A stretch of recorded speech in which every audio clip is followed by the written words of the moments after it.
Halo.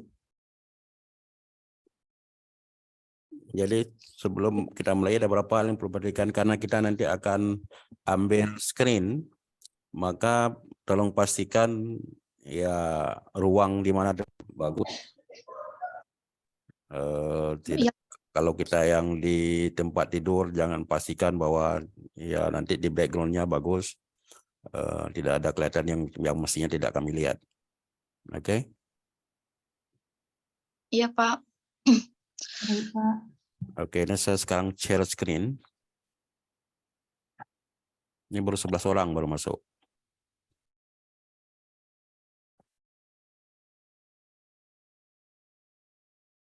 Kelihatan screen-nya?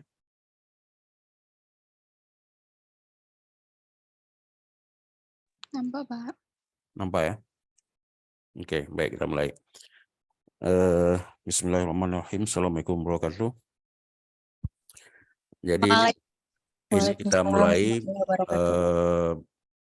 mungkin tidak full sampai jam 10.20 karena memang waktu selama Ramadan dipersingkat durasi waktunya. Cuma ini hari ini kita akan bicara sesuatu yang relatif lebih sulit sebetulnya dibandingkan dengan materi sebelumnya. Tetapi karena ya ini terpaksa kita harus lakukan seperti ini, maka kita akan bicara korelasi hari ini yang itu lebih banyak teori ya. Jadi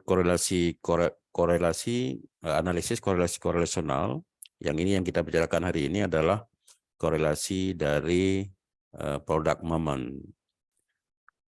Jadi korelasi itu adalah satu teknik statistik yang digunakan untuk menganalisis hubungan antara dua variabel atau lebih yang bersifat kuantitatif. Jadi ada korelasi nanti yang kemungkinan kita berdiskusi dengan kualitatif, yaitu secara narasi, penjelasan-penjelasan, uraian-uraian. Tetapi umumnya kalau disebut analisis korelasi atau korelasi itu adalah yang dilihat hubungan antar dua variabel atau lebih, dan itu umumnya kuantitatif karena bisa diukur.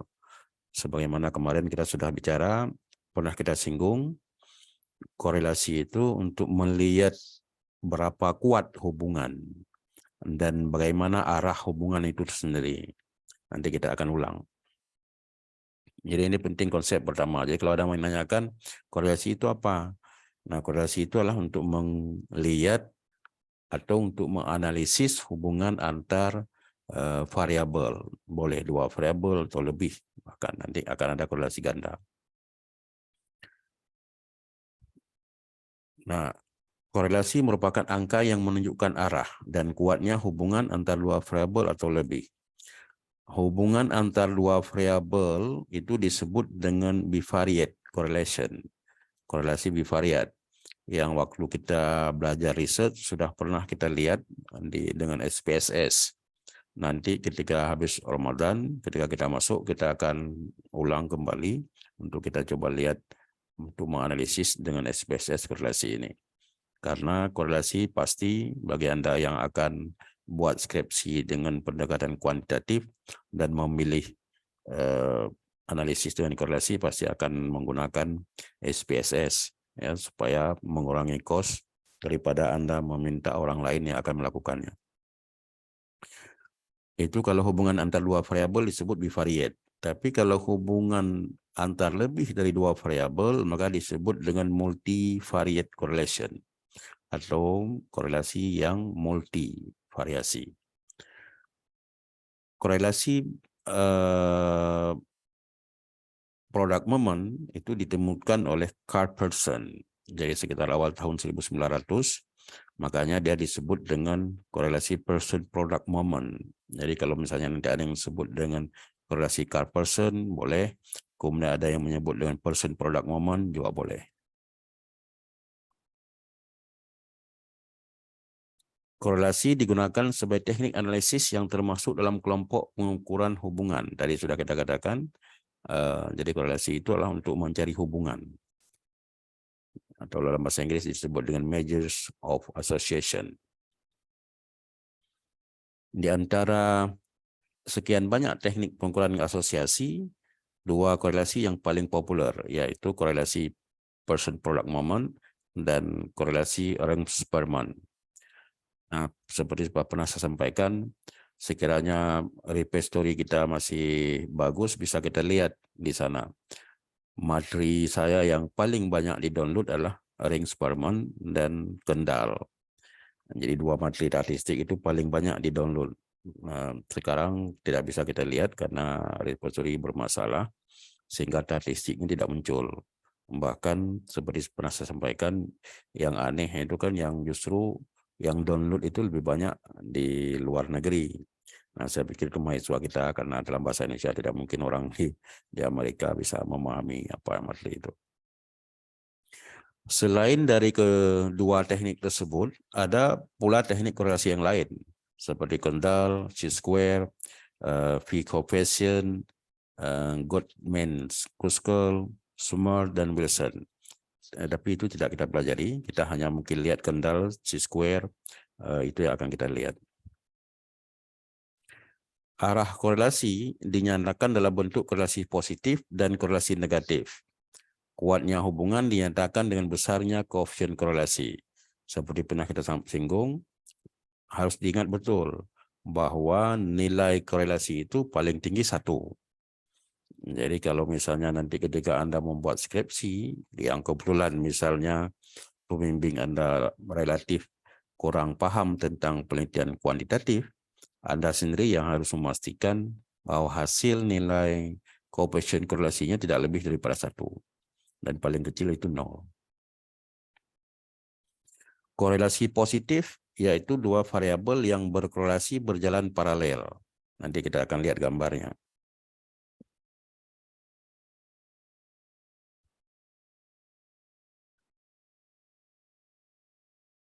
Jadi kalau dia misalnya variabel X bergerak, maka yang Y juga bergerak searah. Nah, itu disebut dengan korelasi positif. Kalau korelasi negatif, yaitu dua variabel yang berkorelasi berjalan dengan arah yang berlawanan. Jadi kalau misalnya variabel X naik, variabel Y turun. Atau sebaliknya, variabel Y naik, variabel X yang turun. Jadi dia selalu berlawanan arah. Nah, ini yang penting kalau ada pertanyaan. Kapan suatu variabel dikatakan saling berkorelasi? Ini dalam sidang-sidang skripsi sering ditanyakan. Kapan itu berkorelasi? Jawabannya adalah ketika saling berkorelasi jika suatu perubahan pada satu variabel diikuti dengan perubahan pada variabel yang lain. Nah, jadi kalau misalnya tidak ada perubahan, maka korelasinya ada, tapi rendah sekali. Nanti akan kita lihat skor dari korelasi. Jadi mestinya yang dikatakan perubahan, yang dikatakan dia kuat korelasi ketika satu variabel berubah, maka diikuti oleh perubahan variabel yang lain. Nah, ini kita lihat. Bentar.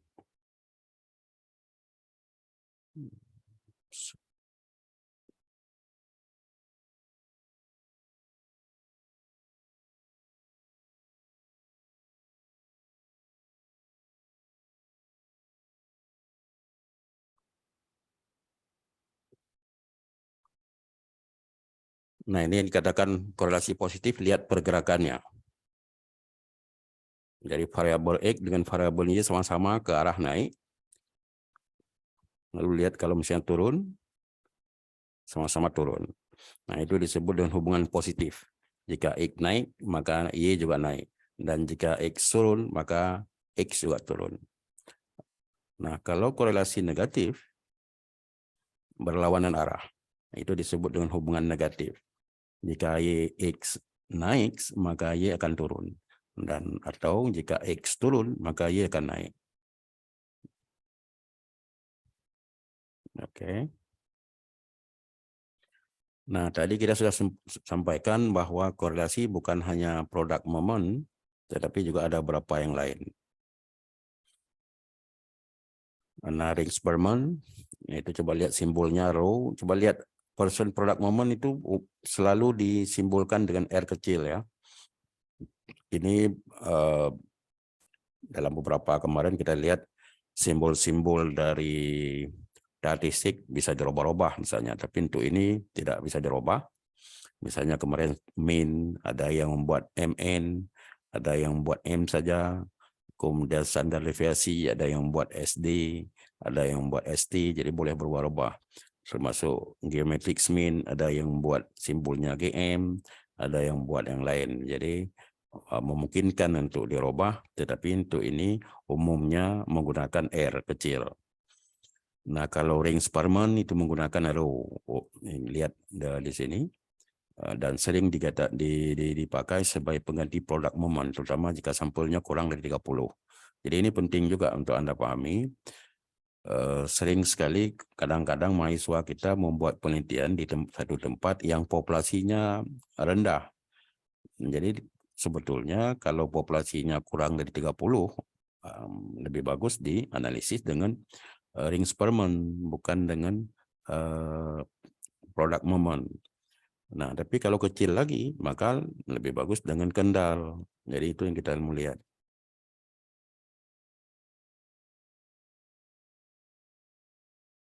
Jadi bukan kemudian semuanya dengan ring Sparman.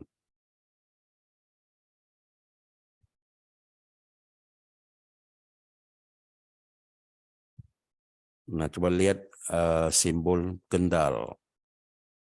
Agak mirip L, tapi bukan L ya. Agak mirip L gitu.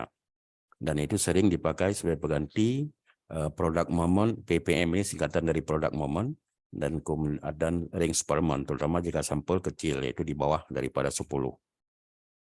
Dan umumnya ordinal.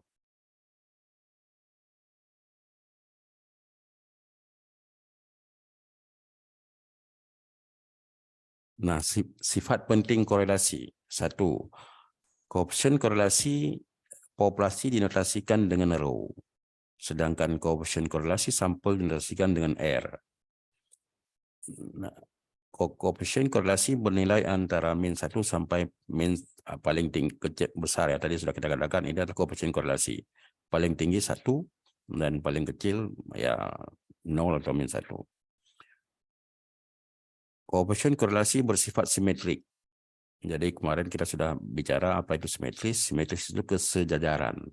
Jadi kalau misalnya kita buat persegi panjang, jadi ketika kita lipat dia sejajar 4 kali ya. Nah, kalau segitiga mungkin hanya 2 kali.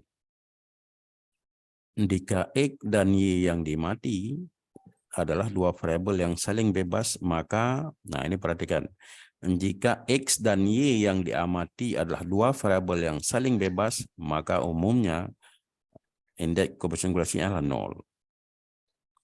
Koefisien korelasi mengukur derajat hubungan dan tidak dapat diinterpretasikan sebagai hubungan kausal. Jadi lihat, koefisien korelasi itu tidak dapat dilihat sebagai sebab akibat, tetapi dilihat dia sebagai hubungan.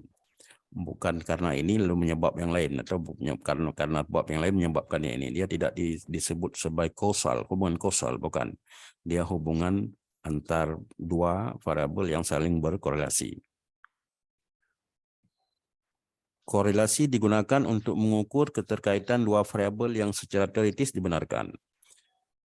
Nah, jadi satu yang dikatakan secara teoritis dibenarkan itu adalah dia bukan sebab akibat, tapi ada hubungan, lalu kemudian ya variabelnya cukup, tidak hanya 1 variabel dan beberapa ukuran lain. Jadi semua dari tadi yang kita bicarakan sampai ini teoritis. Jadi karenanya seperti kita katakan di awal, Anda harus memahami ini, karena inilah yang nanti akan menjadi bahan pertimbangan perasaan Anda akan menganalisisnya.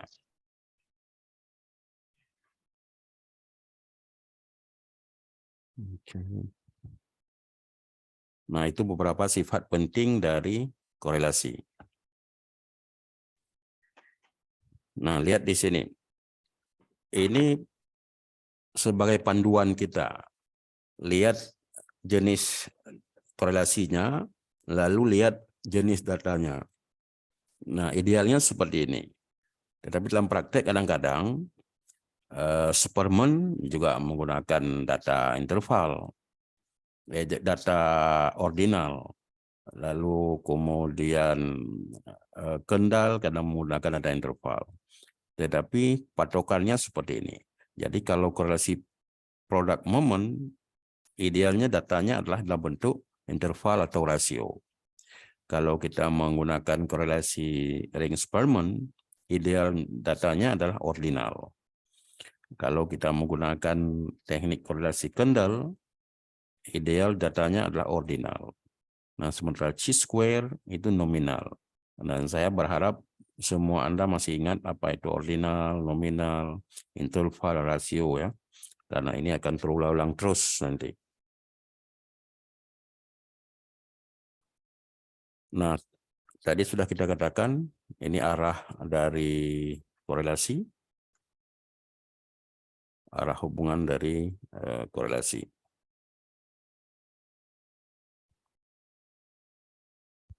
Jika korelasi antara variabel Y dan variabel X dan variabel Y merupakan korelasi positif maksimal atau korelasi positif tertinggi atau korelasi positif sempurna, pencarian titik apabila dihubungkan antara satu dengan yang lain akan membentuk satu buah garis. Lihat di sini. Ini titik-titiknya, dan jika dihubungkan dia akan menjadi sebuah garis lurus. Tapi arahnya ke kanan. Karena yang kita maksudkan di situ adalah korelasi positif. Jadi lihat ini yang kemarin kita sudah bicara pada saat kita mengembangkan double korelasi, double distribusi frekuensi. Itu yang X disebut dengan garis koordinator absisnya, sementara Y adalah koordinator aksis. Nah, lihat perbedaannya. Yang tadi disebut dengan korelasi maksimal atau korelasi positif tertinggi atau korelasi positif sempurna. Oke, kelihatannya belum ini ya, belum dibuka ini, karena itu nanti ketika mati kita link kembali. Karena batasnya 40 menit ini. Nampaknya ICT tidak buka Zoom saya.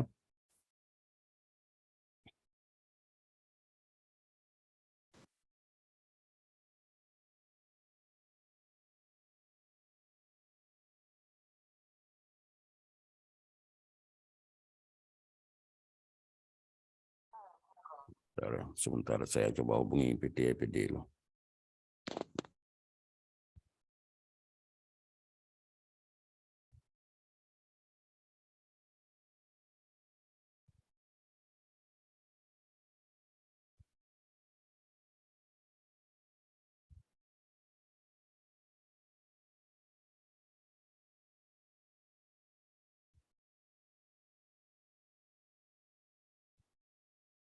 Jadi perbedaan arahnya, sementara garisnya sama. Coba lihat. Jadi arahnya hanya ke kiri, sementara titik-titiknya berkaitan di situ. Jadi jika korelasi antara variabel X dan variabel Y merupakan korelasi negatif maksimal, atau korelasi negatif tertinggi, atau korelasi negatif sempurna, maka pencarian titik apabila dihubungkan satu sama lain akan membentuk satu buah garis lurus yang condong ke arah kiri. Nah, kemudian jika korelasi antara variabel X dan variabel Y merupakan korelasi positif yang tinggi atau kuat, maka pencarian titiknya sedikit menjauhi garis linear, garis lurus. Lihat gambarnya, itu akan bergerak menjauhi garis lurus yang tidak sama dengan yang positif atau negatif yang tadi. Jadi kalau misalnya dalam ujian PNS sering hanya digambarkan ini ya, lalu ditanyakan ini korelasi positif, ini jenis korelasi apa? Maka Anda harus pastikan kalau yang seperti ini disebut dengan korelasi positif tinggi atau korelasi positif kuat.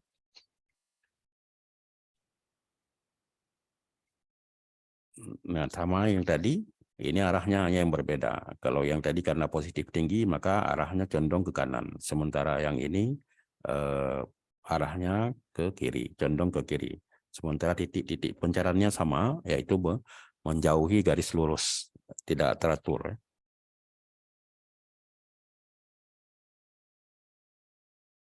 Nah, coba lihat dua ini. Ini memang jauh dari garis ini, maka disebut dengan korelasi positif lemah. Yang satu, yang kedua disebut dengan positif korelasi negatif lemah. Bedanya hanya arah. Sementara letak titiknya sama-sama menjauhi, saling menjauhi garis lurus atau garis linear.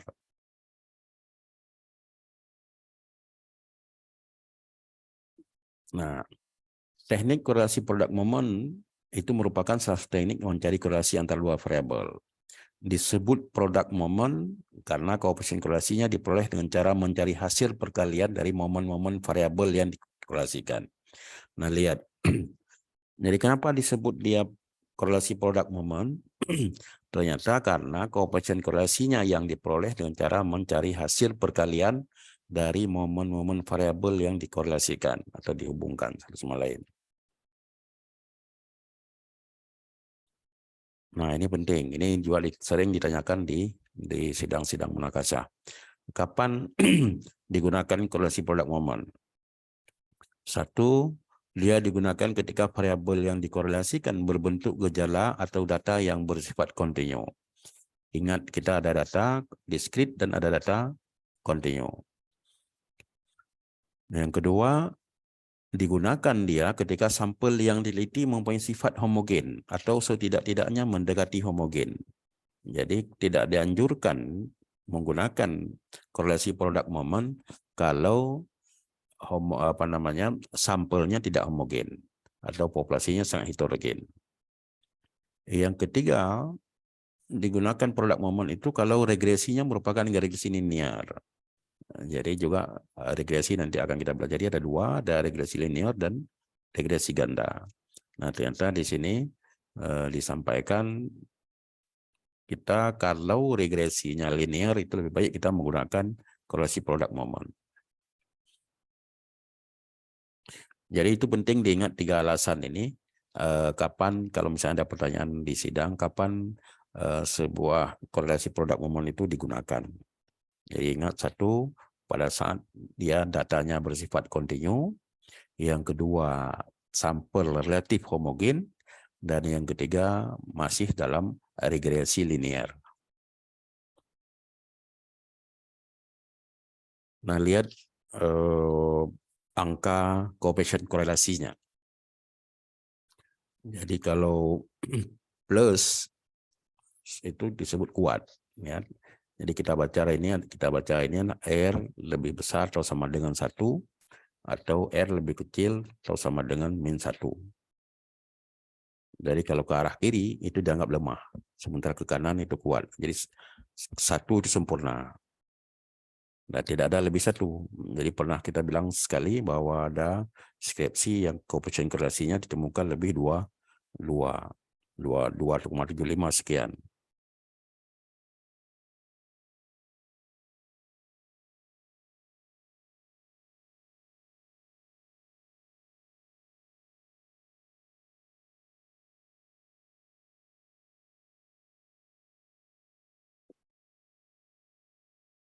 Nah, ini koefisien korelasi. Ini juga sering ditanyakan di sidang-sidang munakasah. Jadi biasanya mahasiswa kita hanya ingat di koefisien korelasi yang dia peroleh di statistik. Jadi ketika misalnya dirubah nilai interval koefisiennya, dia tidak ingat lagi tingkat hubungannya. Misalnya dia peroleh koefisien korelasi hasil penelitiannya 0,7.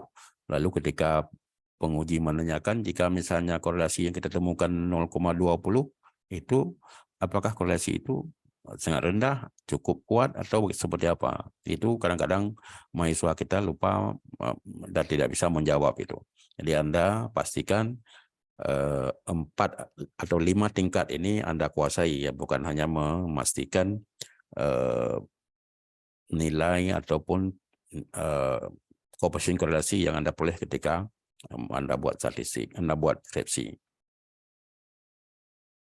Nah, ini rumusnya.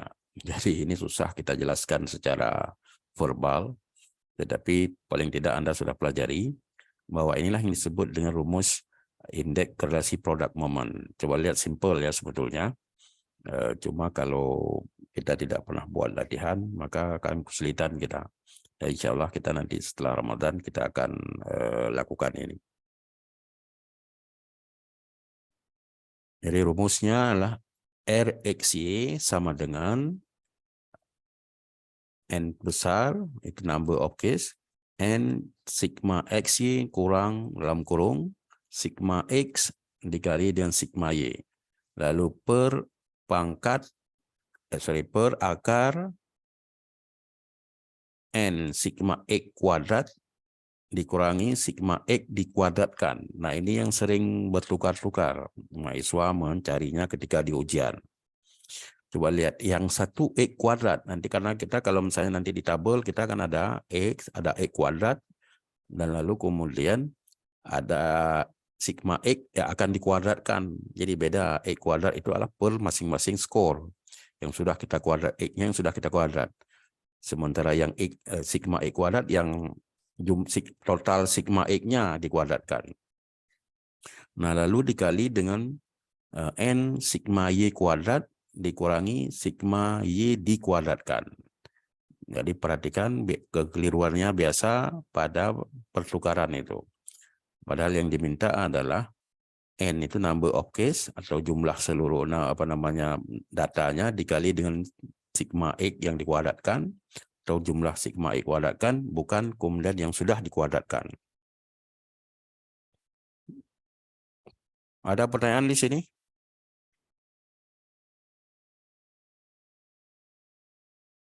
Halo, masih hidup? Masih, Pak.